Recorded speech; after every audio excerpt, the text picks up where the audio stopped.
पहिल्यांदी वंजारी समाज वाढला तो रक्षण करायला, काय म्हणून त्याला पाठराखण करायला, म्हणजे कुठाने तो करायचे आणि बदनाम त्यांना करायचं. आता ओबीसी उडी तू काय, तू चुका करणार आणि ओबीसी झाकेणार काय?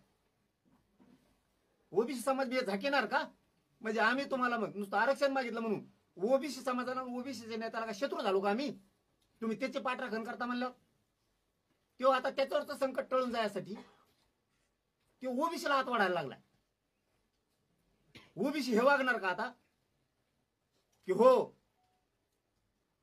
धन्या मुंडेने तुझी सुपारी दिली ती मारायची, पण तरीही आम्ही उभा आहेत ओबीसी म्हणून त्याच्या मागं. ही संदेश देणार का ओबीसी राज्याला? मग आता ओबीसीचा संबंधच इथं कुठं आलाय? इथं त्यांनी तयारी आपली. त्यांनी सीआयडी चौकशीची सुद्धा मागणी केली. अरे सीआयडियान बेस्तरामान तुला काय आणायचं ताण?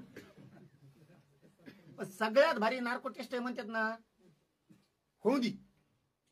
आम्ही तर अर्ज करतोच, पण आमच्या अर्जावर काही जमत नसेल असं काय असेल कायद्यात तर गृह मंत्रालयाने आदेश काढा नार्को टेस्ट करायची. मग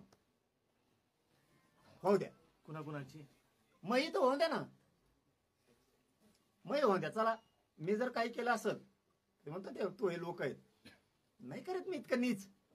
सुरू नार्को टेस्ट. पुन्हा आता एकदा सांगतो, मी बरोबर सगळं करतो. जसं आरक्षणाचं तुम्हाला म्हणलं होतं मी बरोबर करतो, तसं मी सगळं व्यवस्थित करतो. विश्वास ठेवा. तुम्ही फक्त शांत राहा. माझी सगळ्यांना विनंती. अवघड काम आहे ना, मी करतो ना आरक्षणासारखं अवघड हे.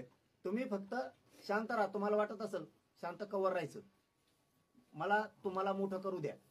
तुम्हाला अडचणीत नाही आणायचं कुठं. तुम्ही सगळ्यांनी शांत राहायचं, सगळ्यांनी. एक अशी माहिती आली आहे की आरोपी आहेत त्या आरोपींच्या घरावर दगडफेक झालेली आहे अशी माहिती आहे. आणि ती ते नाही मला. आणि ती आम्ही नाही तर ती त्यांच्याच लोकांनी केली असं त्यांचा आरोप आहे. नाही त्याचं तर कामच आहे ते. कोणी धान्यानी त्याचा धंदाच ते खून करणं, खून करायला लावणं.